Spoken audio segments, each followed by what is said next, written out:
You know I feel a vibe, you feel a vibe, so baby whine about it, yeah.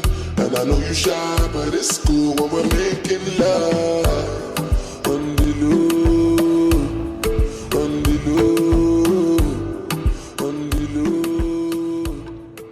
Hello everyone, welcome back to my YouTube channel, or welcome if you're new here. My name is Jazz, I'm a social media marketing manager and I've just moved to Dubai, so this video is going to be about the process of how I moved here, how long it took, how much it costs, and then answering your guys' questions about what it's like to live here, especially for women, what kind of stuff can you wear, can you drink, all those kind of questions. So if you don't follow me already, I'll leave my links down below to my TikTok and my Instagram. I post loads of stuff on there, but what I do on a daily basis, what my life's like as a social media marketing manager, and loads of tips on how you can get started and stuff like that as well. So if you're interested, follow those below and subscribe, because I'll be posting loads more content about how to get started as a social media marketing manager, what I do, and my life in Dubai and stuff like that as well. So first off, I'm going to run through the process of moving here, how I set up my business over here, how much it costs, how long it took, and which consultancy I went with and stuff like that. And at the end, I'm going to answer some questions I got asked in my Instagram story the other day, just about what life's like here, if you can drink, what you can wear, just like general questions that I had when I first moved here as well. So I'll leave the timestamps down below, so if there's anything particularly you're interested in, you can skip to that. If you're looking at coming on holiday here, you can just skip to the end and look at the questions of what life's like here. But if you're interested in setting up a business, then that's what I'll cover first. I'm only going to be covering the side of setting up your own business, so I'm not sure how it works in terms of getting an employee visa. Some processes will be the same, so in terms of getting your medical and your fingerprints done and stuff like that, but setting up a company is slightly different. In terms of getting an employment visa here, I'm sure the company you're working with will sort everything out and guide you all through it, but this is just going to be covering in terms of setting up a business here. So I set up my business with a consultancy based here called Riz and Mona. I'll link to their website down below. I cannot stress how much easier it is to set up a business here if you're going with a consultancy that can help you do everything. It is a little bit more expensive, but it's so worth it. I genuinely don't know how I would have done the whole process of setting up a business here without their help. Literally, when you have a consultancy doing it for you, they just WhatsApp you and tell you what you need to send them and tell you where you need to go and what you need to do. Everything else they do for you. So the fees I paid to the consultancy for their time and the fees for setting up a business here was around £6,000. I don't know how much it is to do it without a consultancy. I looked online and it says around 4,000, but I'm not entirely sure if that's accurate or not. But even if it is £2,000 more expensive, I still would have definitely gone with a consultancy to get things set up, just because the process is...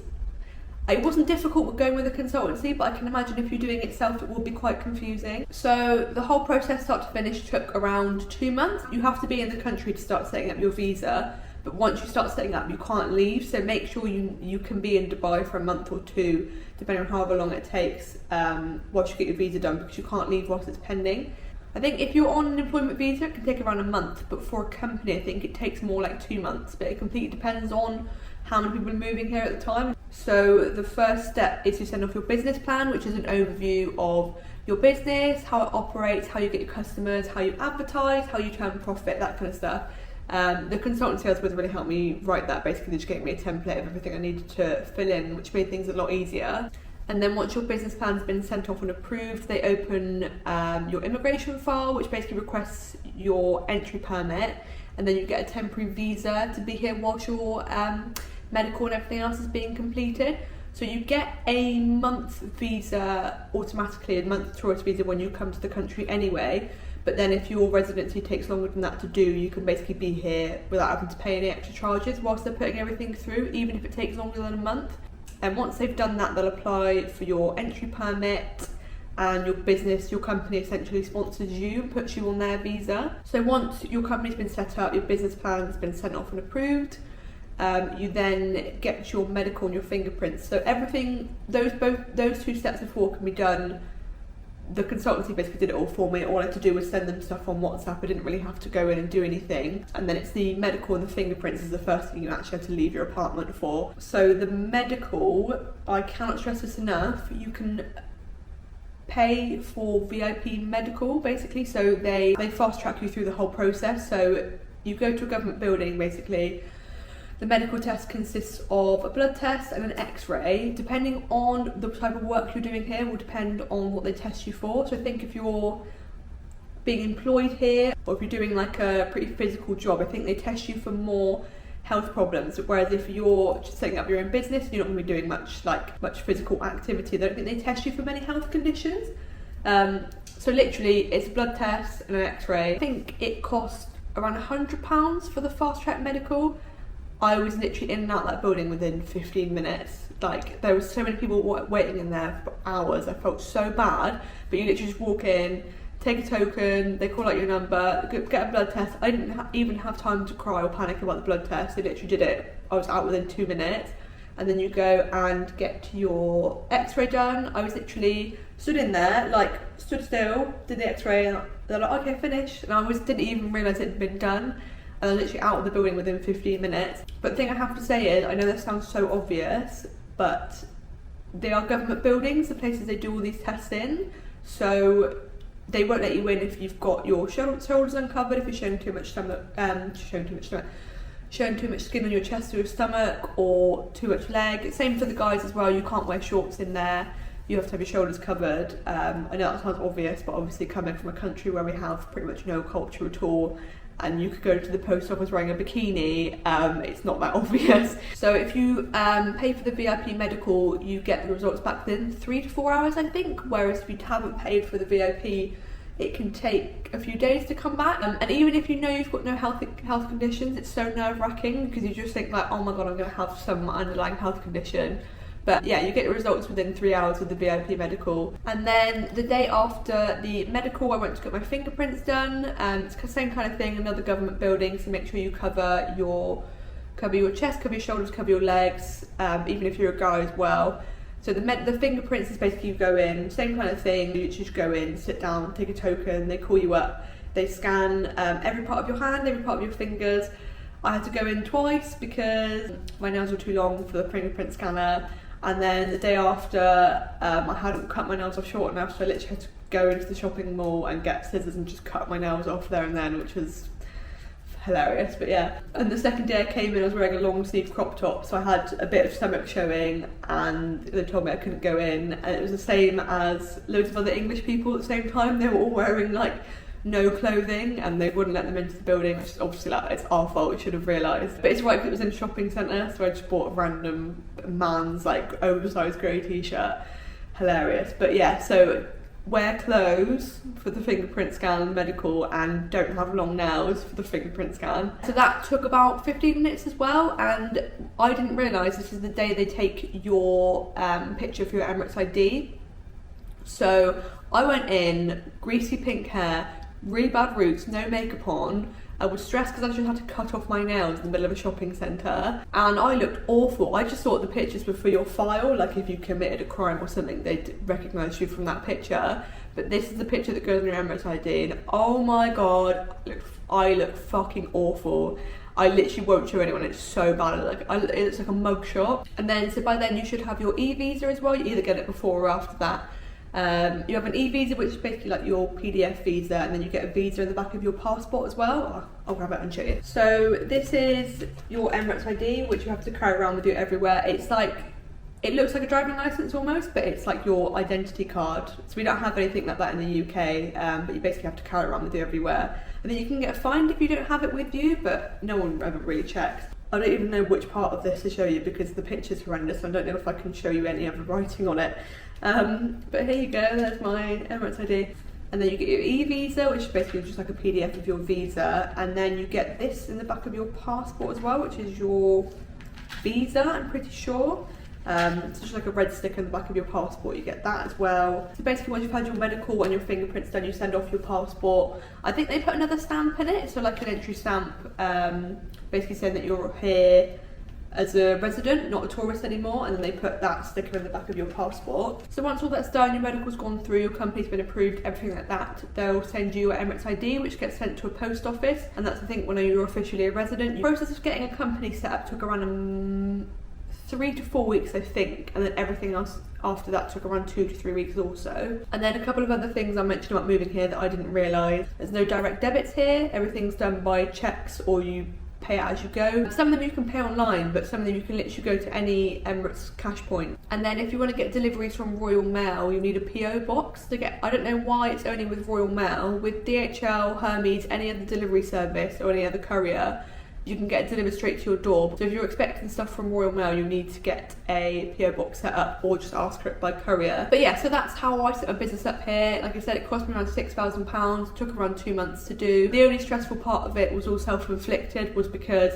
I tried wearing a crop top into a government building and my nails were too long. That was all my fault. Everything else was pretty straightforward. Everything was done over WhatsApp and I had to leave the house like 3 or 4 times to get it set up. But yeah, really easy to do. So now I'm going to answer some questions that I had from my Instagram story the other day about living here, going on holiday here, what it's like to live here, especially as a female. I always get questions on my Instagram like, can you drink there?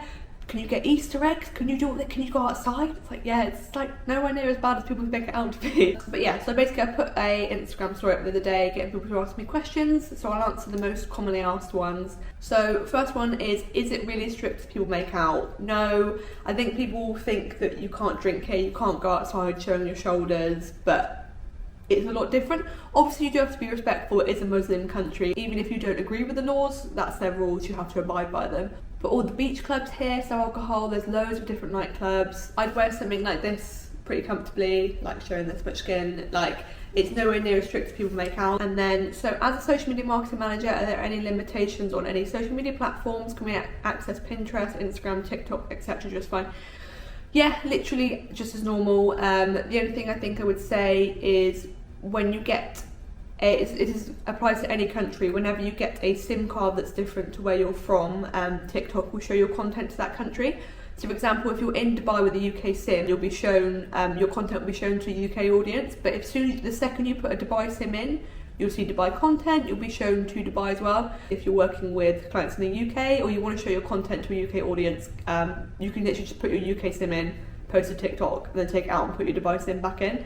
Other than that, literally no difference at all. How much money do I need to save to cover the whole cost of moving there? So if you're on an employee visa, I'm not sure how much that would cost, whether they would cover the whole cost of it. But like I said, moving here on a business visa cost me around £6,000. And I think it was I had to pay around £12,000 rent and agency fees up front. So my last YouTube video about my apartment, I cover exactly how much it cost, how much the fees were, and how much my rent is, but I can't remember how much it was. I think it was around £12,000 to £14,000, including 5% agency fees. But this apartment is quite expensive. I wouldn't have lived somewhere like this in the UK.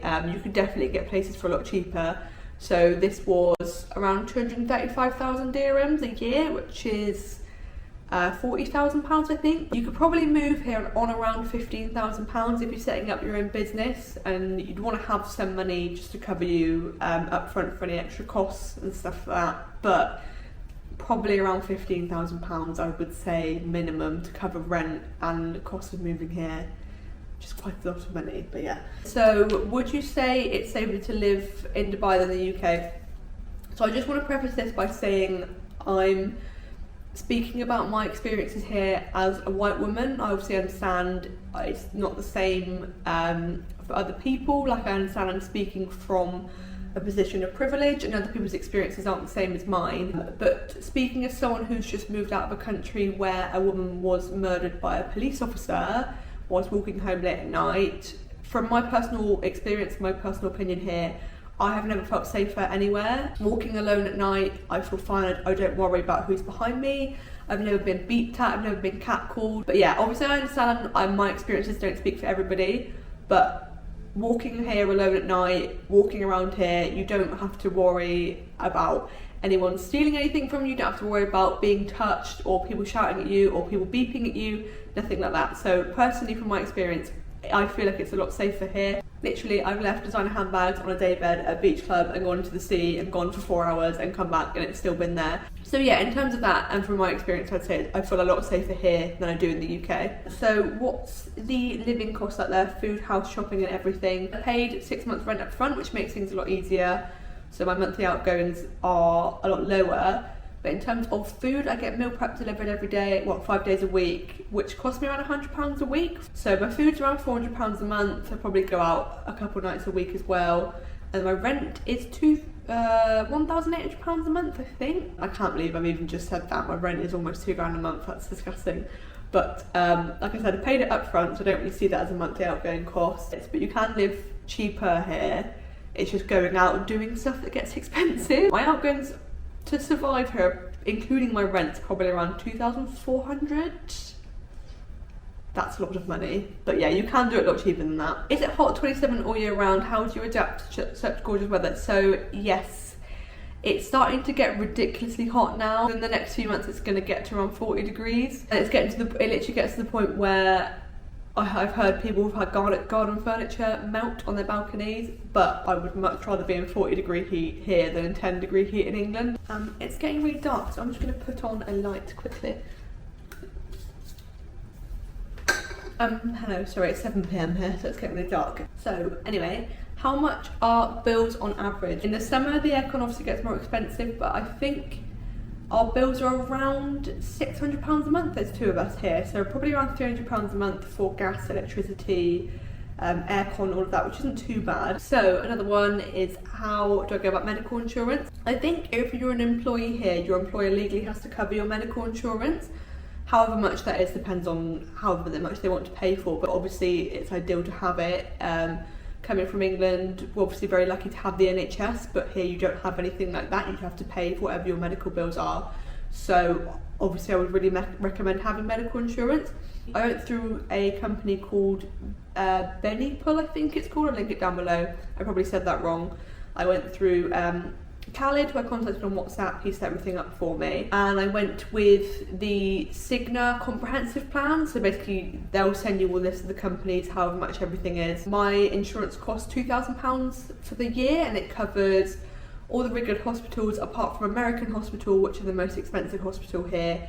But it covers Mediclinic, who I really recommend, King's College Hospital London, who I really recommend, especially if you want kind of like an English hospital. But yeah, you can literally go through a broker, you tell them what you want covered, you tell them where you want insurance for. And I just wanted really good cover because of my previous medical conditions. So I've had endometriosis removed from my ovaries previously, and I've had complications since then from that. So I just wanted something that was going to cover everything pretty much. And then, is it hard to live far away from your family? So I've always travelled for work, and I've been between Dubai for my clients a lot because I have clients in England and in Dubai. But yes, it definitely is a lot harder than I thought. I think it's a lot harder at the moment because obviously because of coronavirus, no one can travel. Holidays are banned, whereas before I would have just said to my family, I'll pay for your flights to come out for the weekend. Obviously you can't do that at the moment. I don't think I'll be able to see my family again until July maybe, which is really difficult. I don't regret moving here at all when I know they support my decision, but yeah, it's really hard. Yes, it's quite hard to live away from your family. Anyway, what difference does it make to live there or in the UK when it comes to your work? So like I said, I have a client that has a restaurant in Dubai and in the UK. So it's actually easier for me to work here because the restaurant in the UK isn't open, but I can generate content. I can go in, I can speak to influencers, I can use generated content, I can go in and get my own content here for the restaurant in the UK because the restaurant in the UK is not open. So it is actually a lot easier for me to work here. And my favourite thing is the fact that we're 3 hours ahead at the moment. When the clocks go back again, it will be 4 hours ahead. But now we're 3 hours ahead, which means I can get up at 12 PM. I can start work at 12 PM and it's fine. Whereas before I'd have to be up way earlier than that. But I can literally just get out of bed at 11, have some food, and start work at 12 PM and it's fine because it's still 9 AM in the UK. So how do you deal with payments from a different currency in a different country? Whereas before I would have taken payments either via Stripe or invoice the bank transfer. Obviously things are a little bit different now. I'm still in the process of getting a business bank account set up. Now I make use of TransferWise as a way to hold money in different currencies, which is really easy and free to set up. And Stripe has literally just today launched in the UAE, so I'm on the waiting list for that, which would be amazing as well because I love Stripe. I find it so easy to use, and the fees are ridiculously cheap as well. So yeah, Stripe and TransferWise are the easiest ways to deal with payments in different currencies. TransferWise you can use as a normal bank account, you can get people to send money into there, like any currency, and Stripe's a really easy way to make payments as well. But yeah, thank you so much for watching. If you hadn't, like I said, if you've got any other questions, please comment them down below. Follow me on Instagram and TikTok where I post loads about my day-to-day life in Dubai, my day-to-day life as a social media marketing manager.